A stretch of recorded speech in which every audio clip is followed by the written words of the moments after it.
আজ যেই রেসিপিটা তোমাদের সাথে শেয়ার করতে চলে এসেছি সেই রেসিপিটার নাম পেঁপের ঘন্ট। এটা আমরা আজকে নিরামিষ পদ্ধতিতে তৈরি করে দেখিয়েছি। তোমরা চাইলে এটাতে মাছ বা চিংড়ি মাছও অ্যাড করে বানিয়ে নিতে পারো, খুবই ভালো লাগে।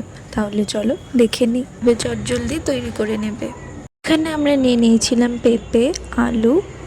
পেঁপেটাকে শুধু আমরা চোকলা ছাড়িয়ে মাঝখান দিয়ে কেটে নিয়েছিলাম, যেহেতু এটা আমরা গ্রেট করব।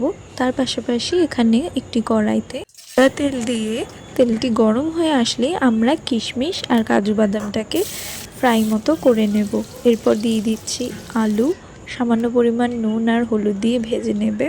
এখানে একটি মিক্সচার তৈরি করছিলাম, যেখানে ছিল কাঁচা লঙ্কা বাটা, হলুদ, নুন, জিরে আর লঙ্কা গুঁড়ো।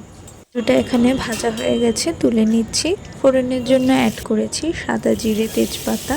মিক্সচারটা বানিয়েছিলাম সেটা দিয়ে খুব ভালোভাবে কষিয়ে নেওয়ার পর এখানে দিয়ে দিচ্ছি গ্রেট করে রাখা পেঁপেগুলোকেও। তারপরে সম্পূর্ণটা ভালোভাবে মিশিয়ে নিতে হবে। মেশানো হয়ে গেছে, আর কিছুটা মুছতে দেওয়ার জন্য আমরা ঢেকে রেখে 10 থেকে 15 মিনিট ঢেকে রেখে ঢাকনা তুলে দিলে দেখতে পারবেন মজে গেছে আর তেলটাও বেরিয়ে এসেছে। তখনই অ্যাড করে দেবেন ভেজে রাখা আলু আর রাখা কাজু বাদাম, কিশমিশটাও।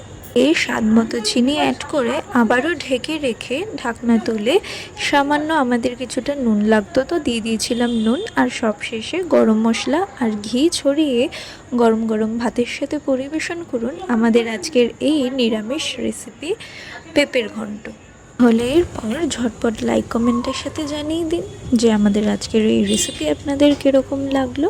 আজ এই পর্যন্তই, দেখা হবে পরবর্তী ভিডিওতে। হেসেলকে একটা সাবস্ক্রাইব আর শেয়ারটা করে দেবেন। তো আজ এই পর্যন্তই, ততক্ষণ ভালো থাকুন, সুস্থ থাকুন, নমস্কার।